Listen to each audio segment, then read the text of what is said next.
like if you found the video valuable. Millstone, Oregon, was the kind of town where nothing happened. No murders, no robberies, no need for more than one traffic light.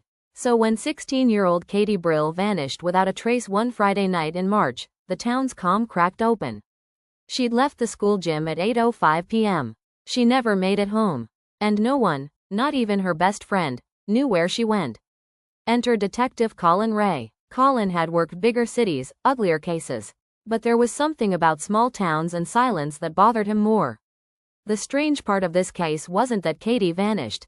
It was the hour she vanished in. Surveillance that skipped. The path from the school to Katie's house had 3 CCTV cameras. One by the old train station. One at the corner store. One near her street. She was seen at 8:09 p.m. And again at 9:10 p.m. Same outfit, same route, only difference? She wasn't moving in the second video. She was standing completely still, staring off into the woods. For over 7 minutes, then she walked away, and vanished forever. No memory. When her backpack was found 3 days later at the edge of Pinehurst Forest, it held her phone, dead, and her journal. The last entry was chilling. Something's wrong with time here. I lost a minute last week. Tonight, I lost an hour. The witness nobody believed. An old man named Elias Trent lived in a cabin half a mile into Pinehurst. He told Ray, "The woods eat time. Always have. Back in '62, it took a mailman. Man walked in at 10 a.m. Came out a day later. No beard. Same coffee still hot." Ray smiled politely. But Elias handed him something else, a Polaroid. It was labeled, March 22, 8:45 p.m. In the background, Katie. Wearing the same clothes, standing at the tree line. But her face wasn't looking at the camera. It was looking at something just beyond it. A hidden note. Ray dug deeper into the forest and found an abandoned ranger station. Inside, moldy sleeping bags, graffiti, and scratched into the wall. The clock is lying. Next to it, an old analog wall clock. It was still ticking, but the hour hand moved backwards. The Brill family secret. Katie's mother, Dana, finally broke. She confessed that Katie had been sleepwalking for months. Waking up outside, standing in their backyard. Once, she was found trying to dig a hole behind the shed. She kept muttering in her sleep, "It's not midnight there yet." Ray asked, "Where's there?" Dana cried, "She never told me." The disconnected call. On the 6th night of the investigation, Ray received a call from a disconnected number.